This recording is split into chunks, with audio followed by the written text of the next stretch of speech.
In 1959, 4 major jazz albums were made that changed music forever. Miles Davis, Kinda Blue. Dave Brubeck's Time Out. Charles Mingus, Mingus Aham. And Ornette Coleman's The Shape of Jazz to Come. 1959 was a very important jazz year for me and my own development and the evolution of jazz up until now and beyond. It was a year that saw the biggest-selling jazz album and single of all time. Time Out was going where I envisioned jazz should go. I said, boy, this is fine. This is gonna work. Jazz was pushed to new heights of innovation, beauty, and groove. You know, the things would swing. Yeah, he'd lift you right out of your seat. It was the end of the Eisenhower era, 2.5 children and the white picket fence. In 1959, jazz is reaching white America in a big way. Oh, why are they so sick and ridiculous? The brainwash and teach you hate. Jazz musicians didn't really join the civil rights movement. The civil rights movement actually joined them. And with Ornette Coleman's The Shape of Jazz to Come, 1959 saw the birth of a whole new free jazz movement. When you talk about somebody speaking through their instrument, like actually hear it as a human, that's Ornette. He changed everything. 1959 was a phenomenon. It was on another level. That's all you can say.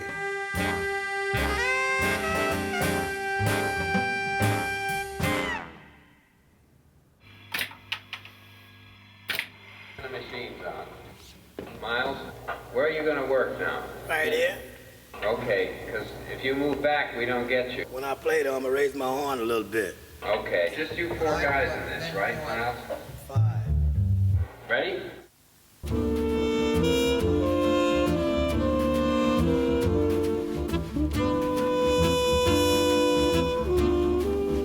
Miles Davis' Kind of Blue is the biggest-selling jazz album ever made, shifting over 5 million copies. It regularly tops Best Jazz Album polls, as well as featuring high in lists of the greatest albums of any category. Kind of Blue continues to convert more people to jazz than any other recording. All this 50 years after it was released. Yeah. Let's hear a little bit of it.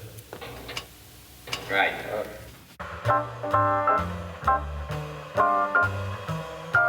When they walked into the studio, they did not see this as their ultimate statement. They did not see this as the birth of a classic.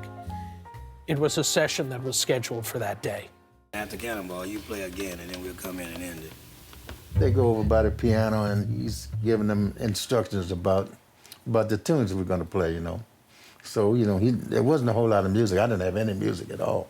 You know, just a piece of manuscript paper with some chords scribbled on it. Right, Miles tells me, make this sound like it's floating. Here we go. No title. Start again, please. Sorry. We gotta watch it because there's noises all the way through this. This is so quiet. First time I did it, the engineer said, the drums are making like a surface noise, so Miles hollered back at him and says, that's part of it. All that goes with it. What? All that goes with it. All right. Amazingly, Miles and his band spent a total of just 7 hours recording Kind of Blue. All but one of the tracks are first takes. Anytime they completed a tune, that's what they were going to stick with. You know, it really is propelled by the idea that first thought is best thought. Try it again, Irvin.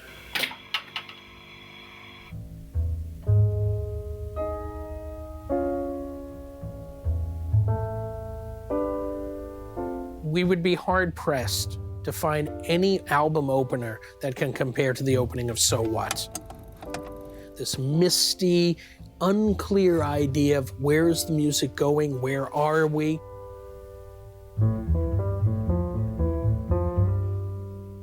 The intro for So What was totally improvised, had no time reference, no beat yet.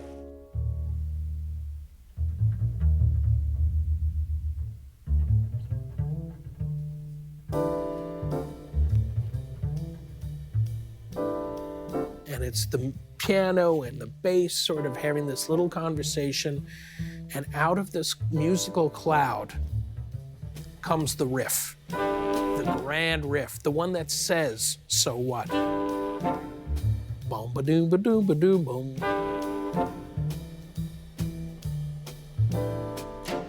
And then just when the energy is sort of like getting to the point where it needs to be kicked up a notch, Jimmy Cobb comes in with this incredible cymbal crash.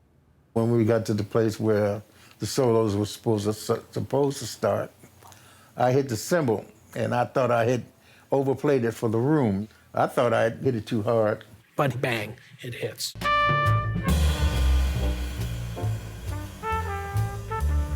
You know, you can't plan on stuff like that happening. Miles' solo kicks off. So simple, almost like a whispered confession, by someone very intimate to you.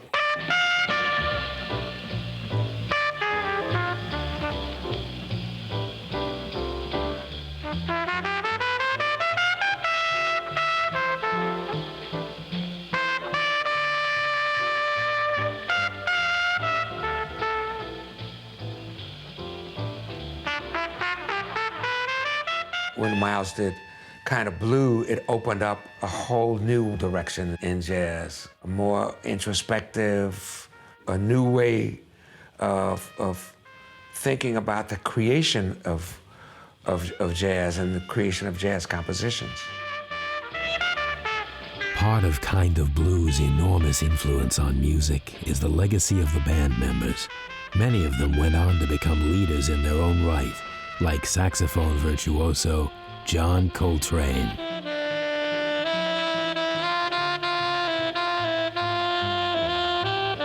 But Kind of Blue is defined by Miles' incredibly hip trumpet sound.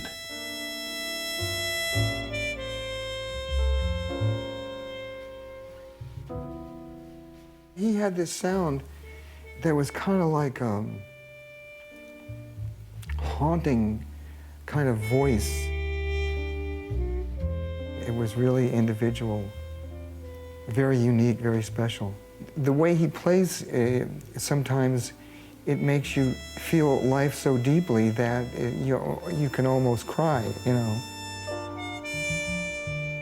And it didn't really sound like a trumpet anymore.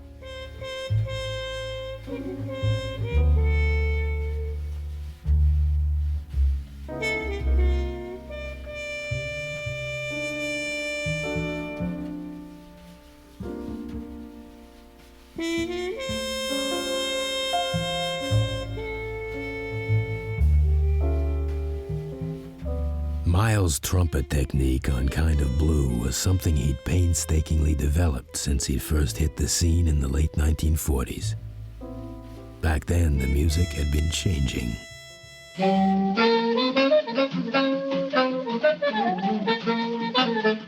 In the 1940s, if you were a player, if you were an instrumentalist who was really starting to, try and make the move, bebop was the music.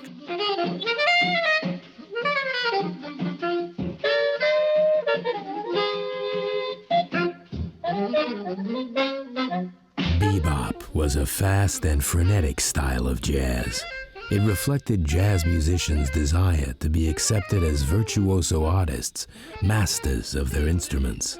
Bebop's greatest exponent was Charlie Parker.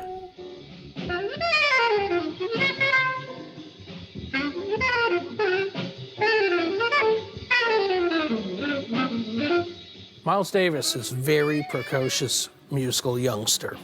What he really wants to learn is bebop.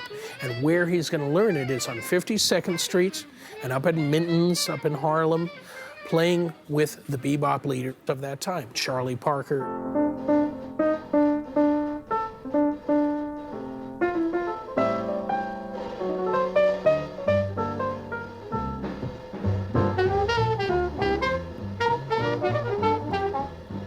Aged only 18, Miles became a member of Charlie Parker's band.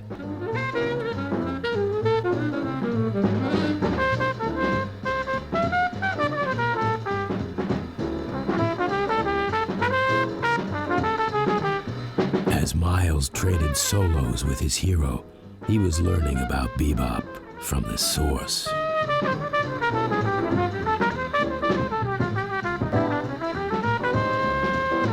Miles is not going to be a side band for long.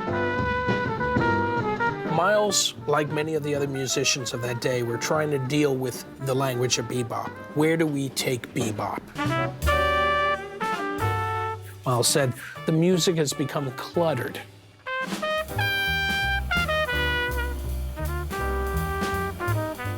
Part of his genius as a musician was that he edited what he heard Charlie Parker play. So if Charlie, for instance, used 10 notes to make a certain kind of a statement, Miles Davis might figure out how to use 3. Miles used what they call the harmonic bomb, that you hit this note that nobody expects to hit, and it has a greater power than just running up to the note another kind of a way.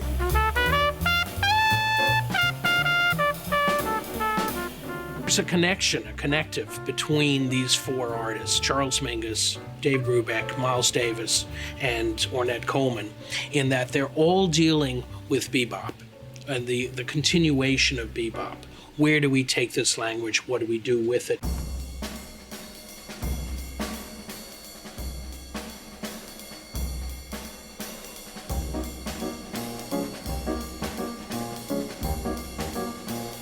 Another direction jazz took in 1959 was the rhythmic experimentation of pianist Dave Brubeck's Time Out.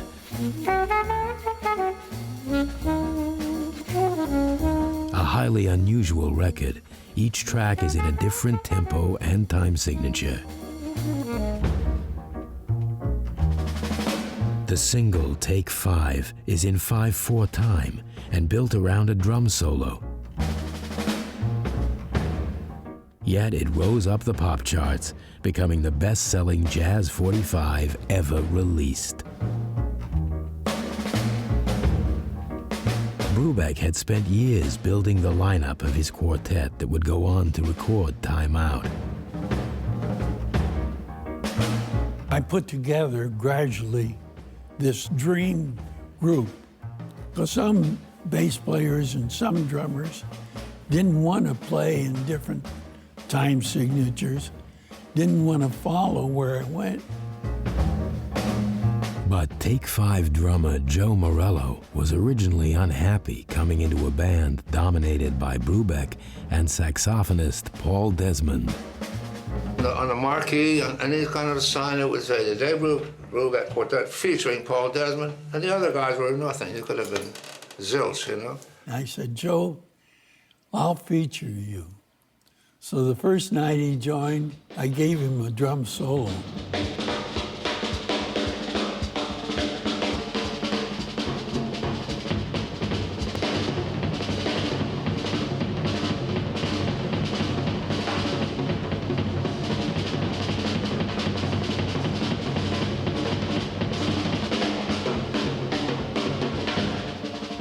I did the drum solo, and the place went wild, and the people just stood up and clapped and all this nonsense.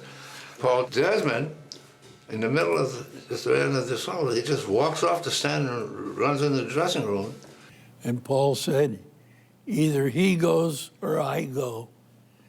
And I said, Paul, he's not going. Which was a shock, you know. He was a star in the group, not Dave, it was Paul. Well, he felt that way anyway. He didn't talk to me for about 5 months, you know.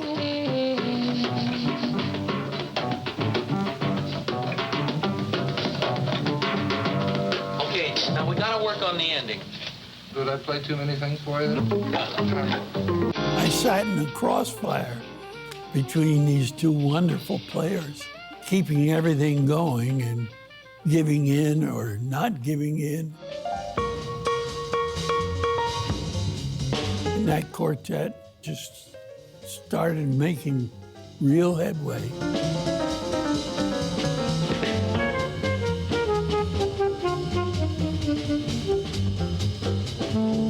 By the time they signed to Columbia Records in the mid-50s, the Dave Brubeck Quartet were one of America's top jazz bands. His music was easily accessible to the average person. It was not too complicated, and the group was quite appealing because here you had 4 all-American young boys to watch as well as to listen to. Dave was quite easy to sell to Middle America because he looked like Middle America. He talked like Middle America. He was a nice guy that you're glad your daughter is going out with.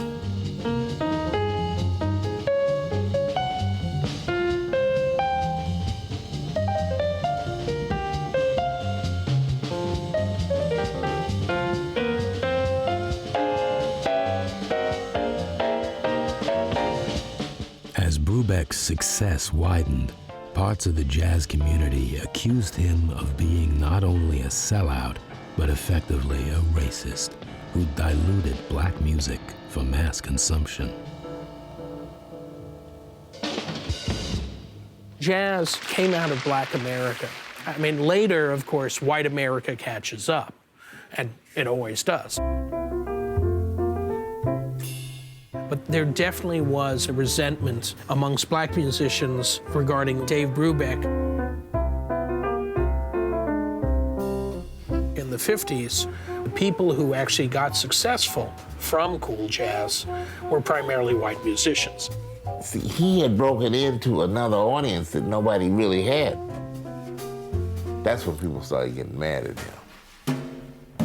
The thing about Dave is kind of strange for a guy who's light years away from a racist, right? Who's light years away from a commercial guy, who doesn't make recordings with any intention of pandering to the public, right? But the public likes him.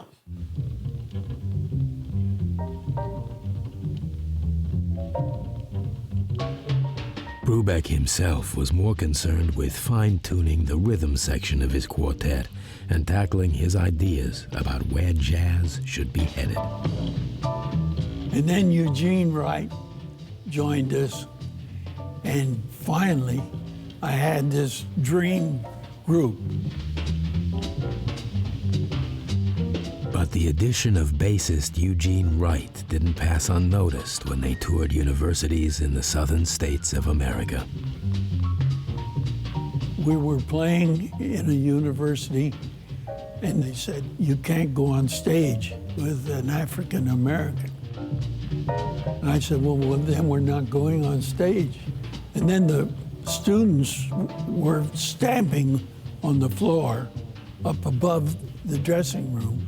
And the louder and wilder it got, the more concerned the president of the college was getting. So he told me, you can go on, but you have to put your bass player way in the back where they won't be too noticeable. When we walked on stage, the audience just went wild. They were so happy. The second tune, I told Eugene, your microphone's broke. Come out here and play your solo and use my speaker's mic in front of the band. Gene didn't know how I was plotting all this. He came out and we tore that place up. Oh, it was so wonderful. Yeah. The classic lineup of the Dave Brubeck Quartet that would go on to record Time Out was now in place.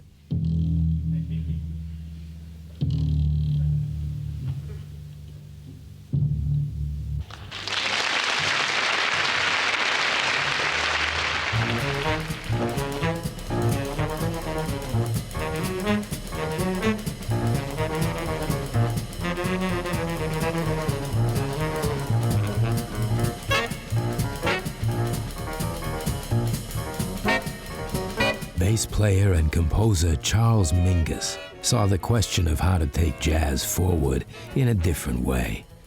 Mingus had risen through the ranks, playing in the bands of jazz legends like Louis Armstrong, Duke Ellington, and Charlie Parker. But for the notoriously opinionated and hot-tempered Mingus, jazz wasn't a calendar history of styles so much as an ever-present now.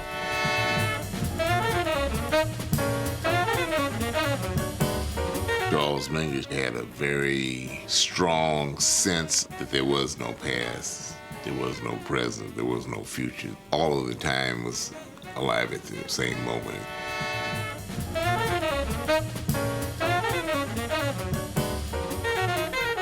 He was a great thinker about music. He didn't buy anything about that, you know, a style lasted from 1920 to 1930. Mingus didn't buy that. His thing was that if it was good then, it's good now. He wanted the freedom to play in, to write in, to encourage his musicians to know how to improvise in every style.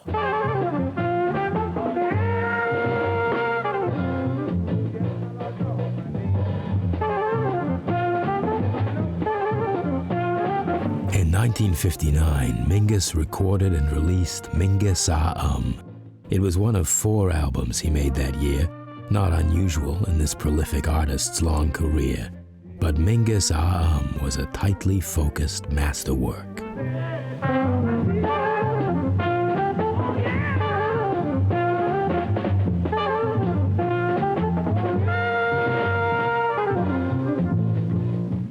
The title of the album sounds like a stutter while he's getting himself together to make his grand statement.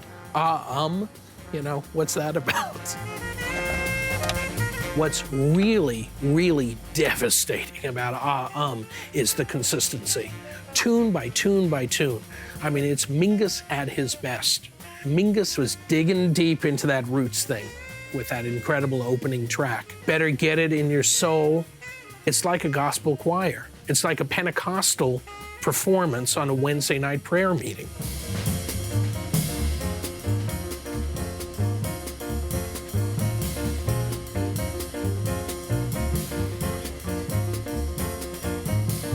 But the incredible magic of it is not just the influences, it's how Mingus works it all together and makes it into its own new thing.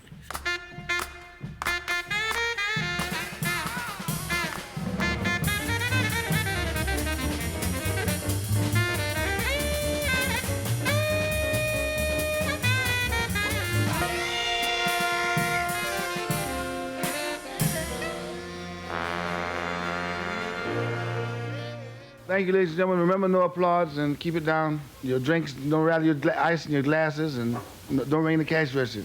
You got it covered? All right.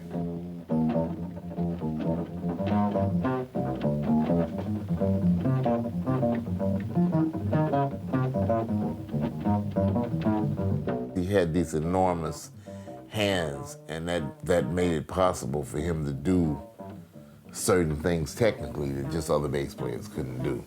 In fact, he was one of the greatest bassists in jazz. Well, he was one of the greatest players of the bass, period.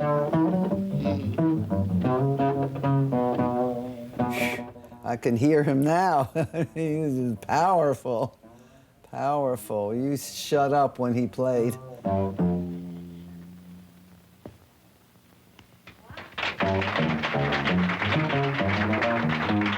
Charlie Mingus was a big man with a big talent and a big temper.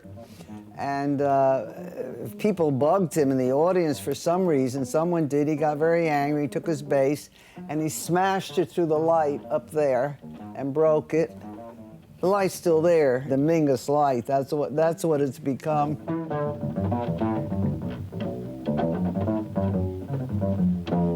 He ripped the front door off once, and some little gal this big dragged it home, as I recall.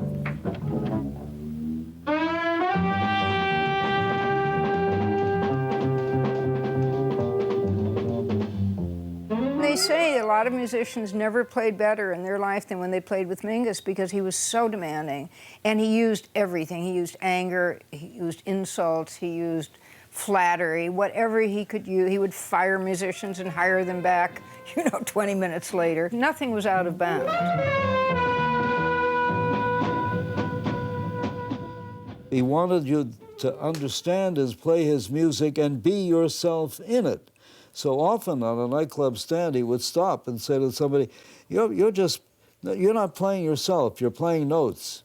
I knew that Mingus was playing in this little club on West 4th Street, and I went into the club. There was an argument on the bandstand, they weren't even playing, and I heard Mingus like yelling at somebody, and it turned out to be the piano player. Mingus put his arm inside the piano, and he grabbed the strings and pulled them out with one fist. I said, man, it's time for me to get out of here. I'd never seen anything like that in my life. Well, I'm gonna shoot it.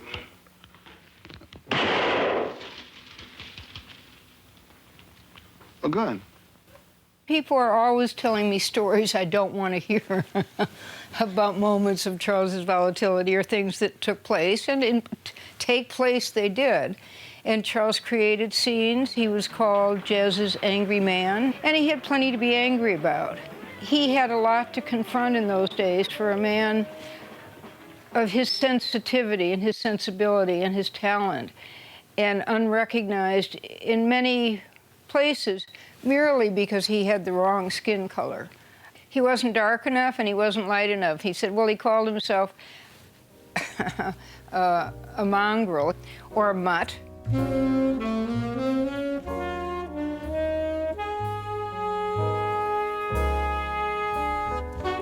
Like many jazz artists, Mingus was an extraordinary player and improviser. But with Mingus he began to assume his position as one of jazz's greatest composers.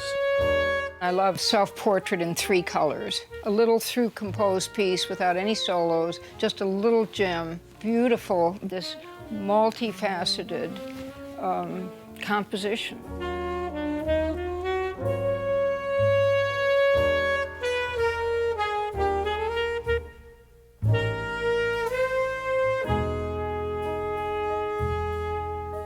Charles once said that he was, through his music, trying to express who he was. And he said the reason it was difficult is because he was changing all the time. But through his music, you hear the fear, you hear the spirituality, the tenderness, the passion. Everything that he was comes out in his music.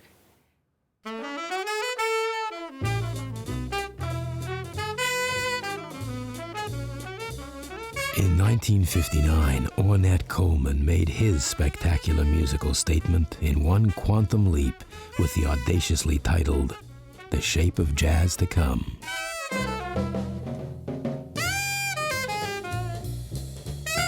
But before he formed his quartet, Coleman, based in Los Angeles, had trouble finding anyone who was interested in his wildly unorthodox music.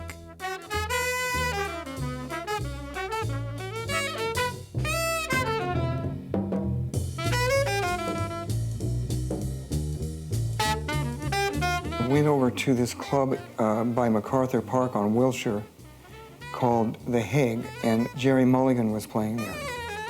They started their first set, and after they began to play, a guy came in and asked if he could sit in.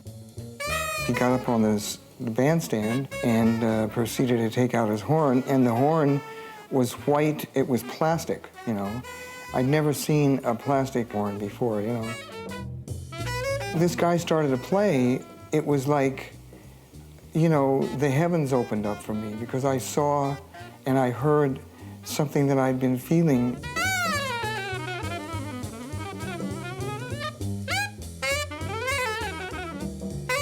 To me, they were playing as if the music was written. You know, when they was improvised, it was sounds like, oh, they've already learned that, you know. So I said, oh, I don't want to play like that. I want to play directly from something that inspired me. And they said, what are you doing? I said, oh, I'm improvising. So you ain't playing shit. You can't can't play like that. I said, play like what? The way you're playing. And all of a sudden, Jerry Mulligan asked him to stop. So he stopped and got off the bandstand and went to the back door. So I rushed through the crowd trying to reach him. And by the time I got to the back door, he disappeared down the alley. He was gone. Blown away by Ornette's playing, Charlie Hayden soon tracked him down. I said, I heard you play the other night, man. You sounded so brilliant. He said, thank you. He said, not many people tell me that. And I said, man, I just wish that we could play music together sometime. And he said, well, what about now? And so we went to his apartment. That's how I met him, and we played and played and played, and we might have stayed in there for 3 or 4 days, I don't know. So that's when the quartet started. They're a bunch of young players who are just starting to break out and whose minds and approaches are still flexible enough that Ornette can work with them.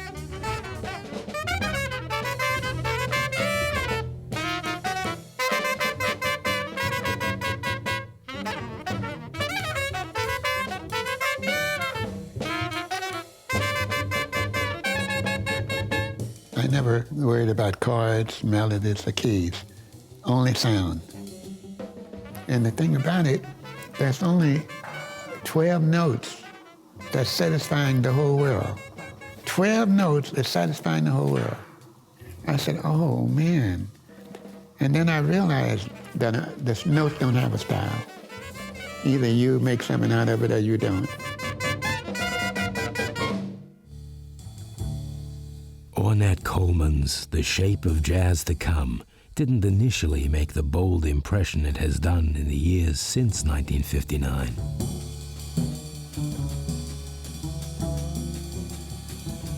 First, I didn't know what to make of it. You know, I didn't know which pocket to put it in because I hadn't heard anything quite like that.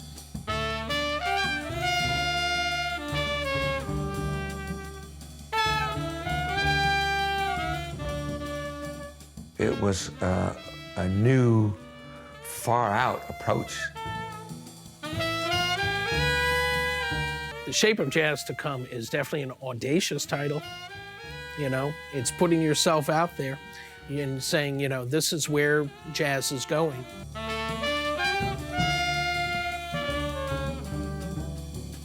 Lonely Woman has been a favorite song of mine and Wilner ever since I heard it when it first came out.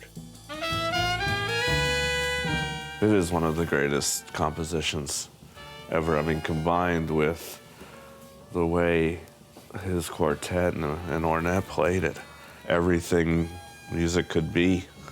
And not a day goes by where I'm not humming that.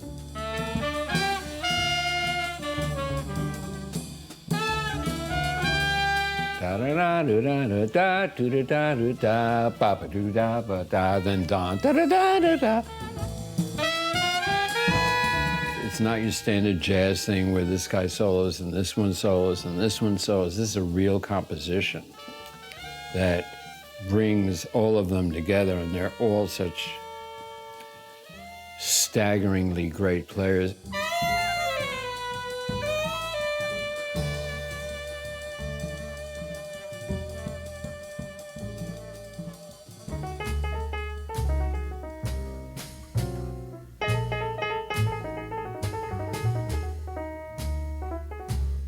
Born from oppression, jazz is at its heart political, and throughout his career, Charles Mingus often integrated his political beliefs with his music. Charles used his bandstand as a soapbox at all times. He spoke out about his beliefs, about racism, about the inequities in society and the record industry, whatever was on his mind, he expressed. The most timely and influential track on Mingus Aham, Fables of Faubus, was no exception. The track spoke of events that took place after the outlawing of segregation 2 years earlier in 1957. President Eisenhower signing the Civil Rights Bill. It was Monday morning, 10 past 8. Kids going to school all over the country as the president signs. And in Little Rock at 10 past 8, Arkansas National Guardsmen under orders of Governor Faubus challenging the law of the land, preventing 9 Negro youngsters from attending the Central High School in Little Rock. There was an attempt to integrate a high school in Little Rock, Arkansas, according to the law, according to the Supreme Court of the United States. Governor Orville Faubus, the governor of Arkansas, would not allow integration.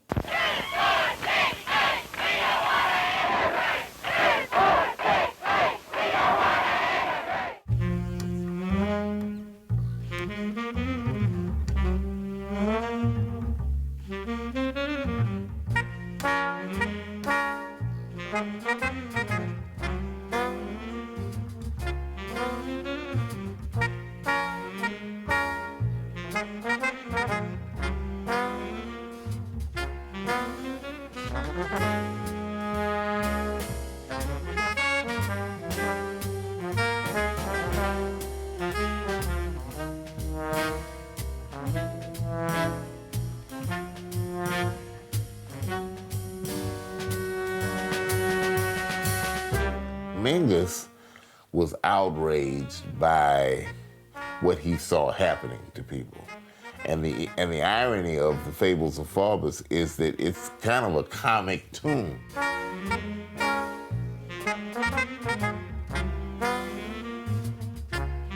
It has a theatrical quality, you know, and you're expecting this character that's going to be, well, not very fit for public display. And that's certainly the way that he felt about this white supremacist governor of Arkansas.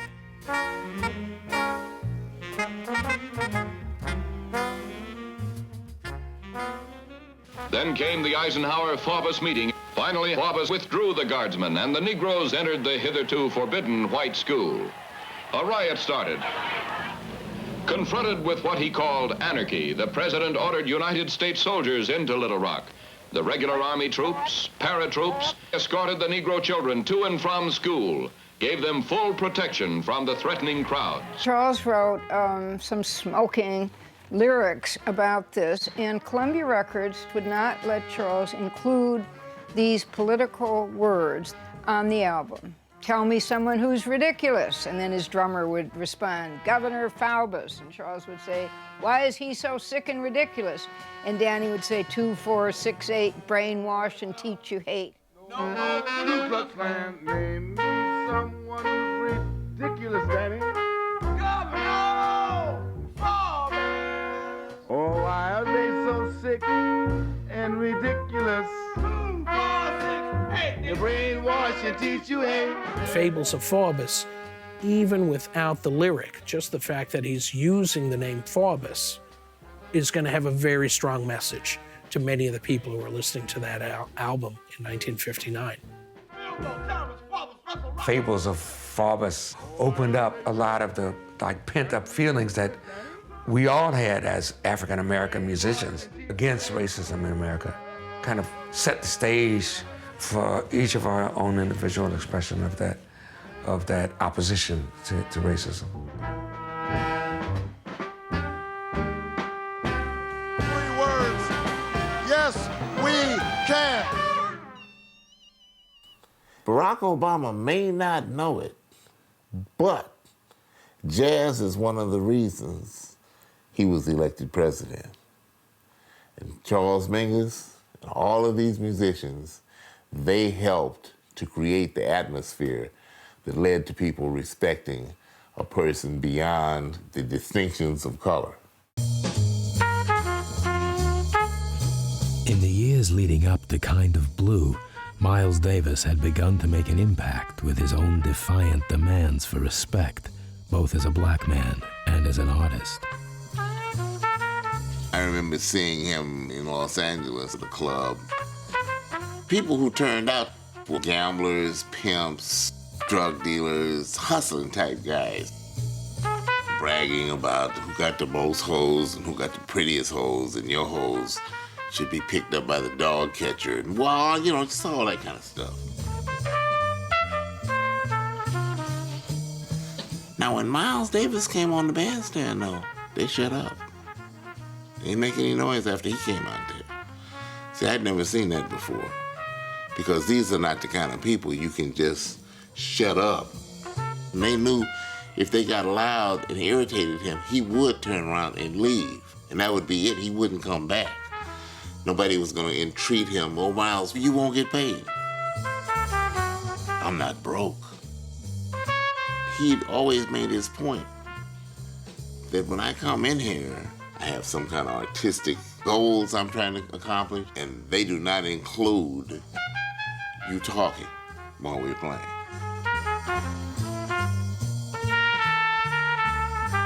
Miles struck me as somebody who would sell a lot of records because of his cool, almost disdainful demeanor on stage worked absolutely in his favor to become a talked-about artist. Columbia had a very powerful publicity department. They realized what we have to do is we have to create this image of the distant, remote jazz musician who's not available to everybody. We're going to sell them that.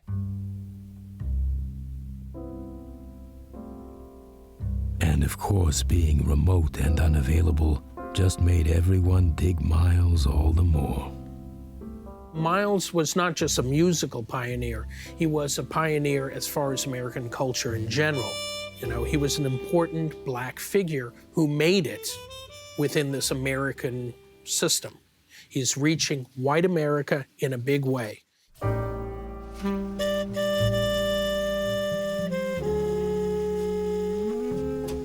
Freddie Hubbard said when he was in the Village Vanguard, he noticed this repeatedly, that when Miles Davis would play a ballad and put the harmon mute in the bell of the horn and play in the lower register, he said every woman's legs in the club opened. And he said the first time he thought he was hallucinating, that it was not really happening. He said he looked, he said they didn't even know they were doing it. He said they would all just open up.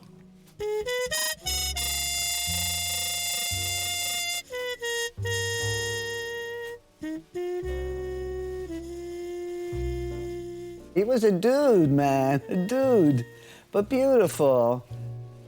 So sexy, if you really want to know the truth.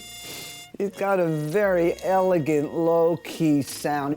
You know, the women liked him a lot. Look at all the wives he had. While 1959 saw America beginning to find its groove, beneath this shiny surface lay deep fears brought about by the Cold War with Russia. As part of a program of cultural détente, the American government asked Dave Brubeck to take jazz and its American values to the East. Our government wanted to impress people that were right on the border of Russia about our culture. President Eisenhower wanted us to go along the perimeter of Russia. And we opened in Poland, and then went to Turkey, Afghanistan, Pakistan, India, Iran, Iraq.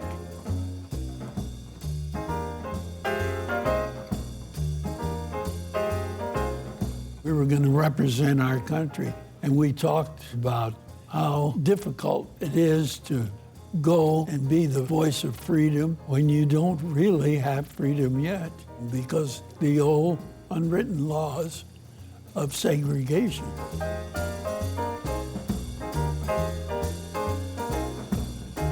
A great thing jazz has done for our country, and here we're being sent out to do it for the world.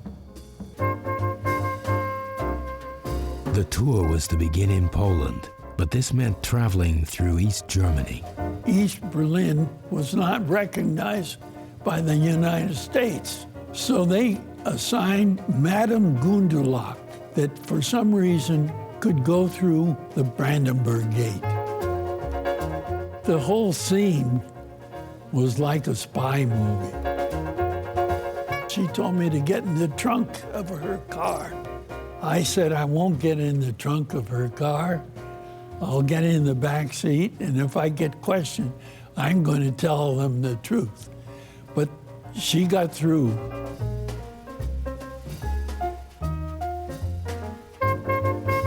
She brought us to a police station, and this man walked into the room and said, "You are Mr. Kulu." And I said, "No, I'm Mr. Brubeck." And he said, "No, you Kulu." Then he pulled out a Polish paper with a picture of me, and the caption said, "Mr. Kulu." And I realized I was Mr. Cool, and that was my name.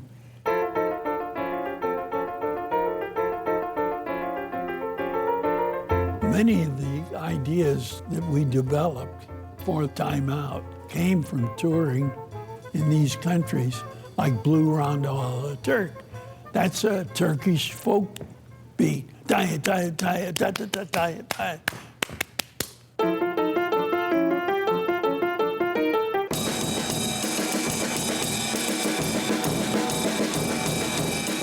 And then it goes into a blues. 4/4, 2.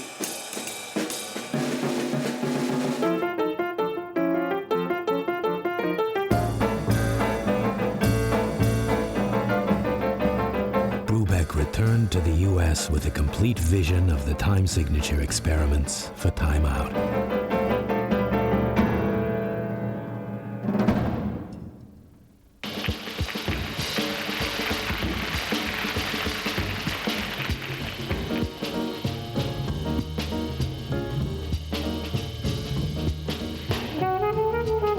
For his album of cool rhythmic innovation, Brubeck decided that drummer Joe Morello was to be given a showcase. I heard Joe playing this beat backstage, and I said, "We'll have something in 5/4. 1, 2, 3, 4, 5."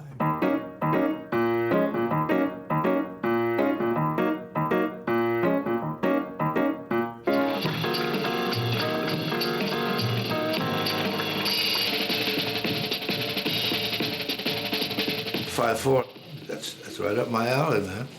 You know? It's just spontaneous. I was looking for more colors, you know, different textures of sound.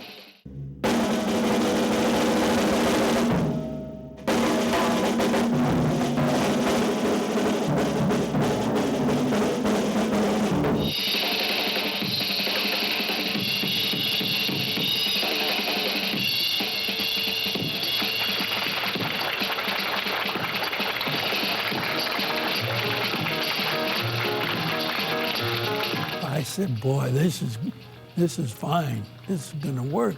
Time Out was going where I envisioned jazz should go.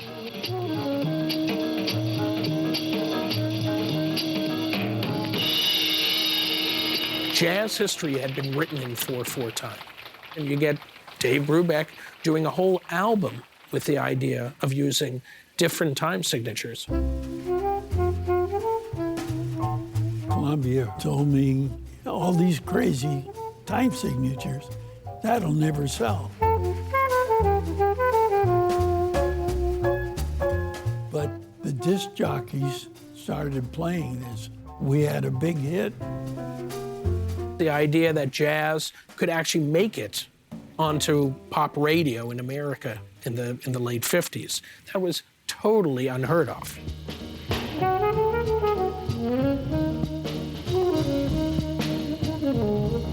What really works well with Time Out is that it provides an easy introduction for mainstream America to deal with new musical ideas.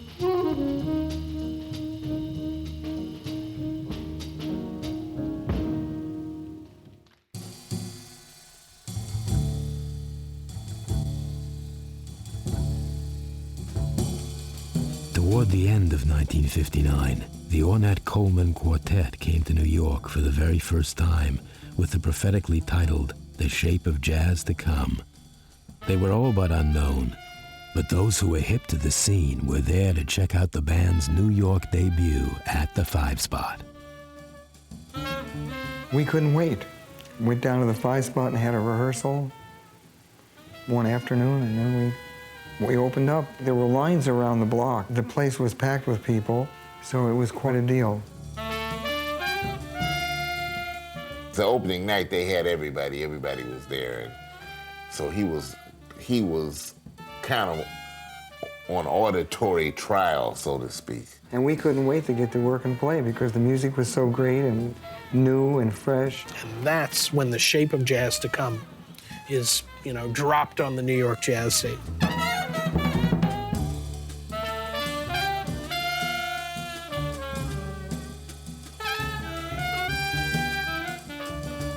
That first night of Ornette's was a sacco impact and unforgettable.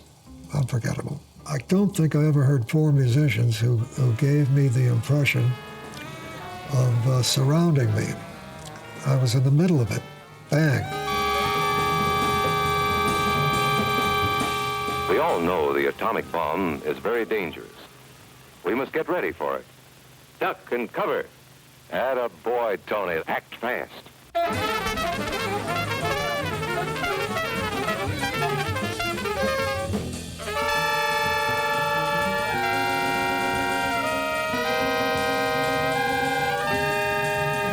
Coleman spoke the paranoia that existed in the nuclear age. The reaction that many people had just to this idea that the entire world could be blown up.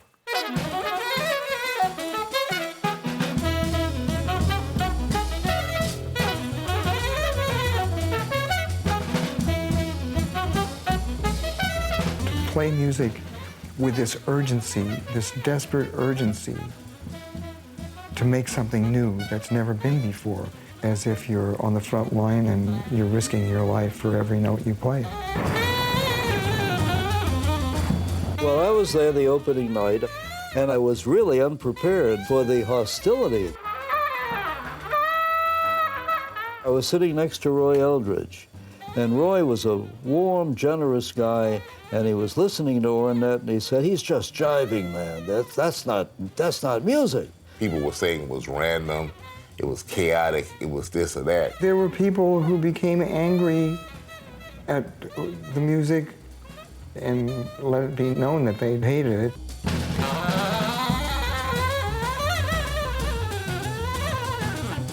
In New York, everything was under suspicion.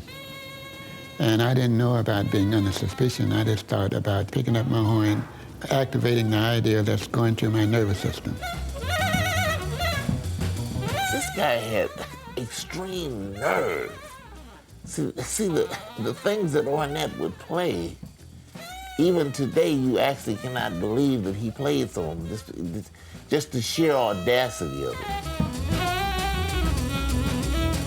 In New York, Ornette Coleman playing his white plastic sax was considered pretty out there, too. It looked kind of funny because, as people said, oh, well, what happened to the candy that was inside it when you bought it? You got a great sound out of this instrument, man. You wouldn't think it was plastic. We'd be playing, and I'd say, oh, my God, I hope this horn don't melt, man. This cat's playing. It was heavy stuff, you know.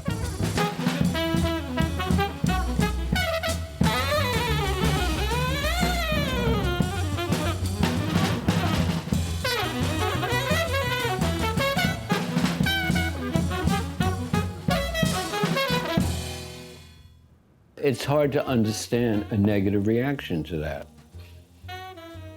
Something so fabulous. I mean, like, what would people object to in it? I can't even imagine it.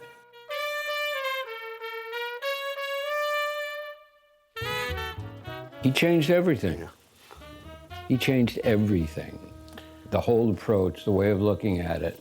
the style of it, the sound. He influenced people that don't even know he influenced them, who like think they hated the music. You know, it gets into you, because just you can't help it. Maybe that's what upset them so much. I'm not trying to prove anything to anybody. I want to be as human as I can get, believe me. And there's nothing I'm trying to hide, there's nothing I'm trying to climb above, there's nothing I'm trying to destroy.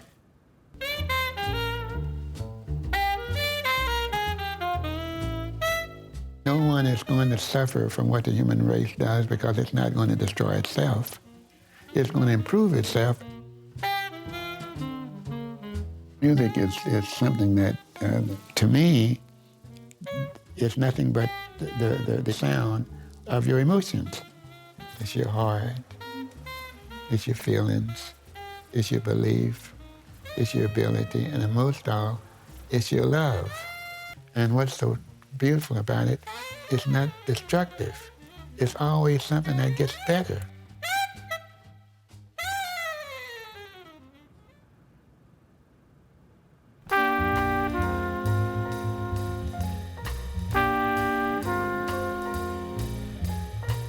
'59 was a really important year in jazz because you had some of the greatest musicians in the world playing a response to what had been played, but was also a response to what could be played. The art was advanced in 1959. Another set of choices were provided for everybody. Miles Davis' Kind of Blue has become jazz's best-selling album, hugely influential from its 1959 release right up until today. Kind of Blue definitely changed music. It just kind of opened up the horizon for jazz expression. Miles would go on to influence the course of jazz many more times. Dave Brubeck still continues to follow his own groove, and Time Out remains a high point of jazz innovation. With Time Out, it finally happened the way we all dreamt of it. It stood the test of time, this one. Charles Mingus, a political as well as musical force, is now recognized as being among the 20th century's most important composers. Mingus Aham remains a prime work by this unpredictable genius. He was sharing his emotions about life. The message he always said to his sidemen was, play yourself. And you could extend this to all of us. Play yourself, be who you are. But the record that has most changed jazz in this last half-century is Ornette Coleman's The Shape of Jazz to Come. It came out of nowhere and fired a starting gun on new forms of music. The LP still sounds radical. He's divisive even to this day. Being divisive is a defining element almost to Ornette Coleman's music. The legacy of The Shape of Jazz to Come will be to create no boundaries, to play new music as much as you can, not to be satisfied with the status quo.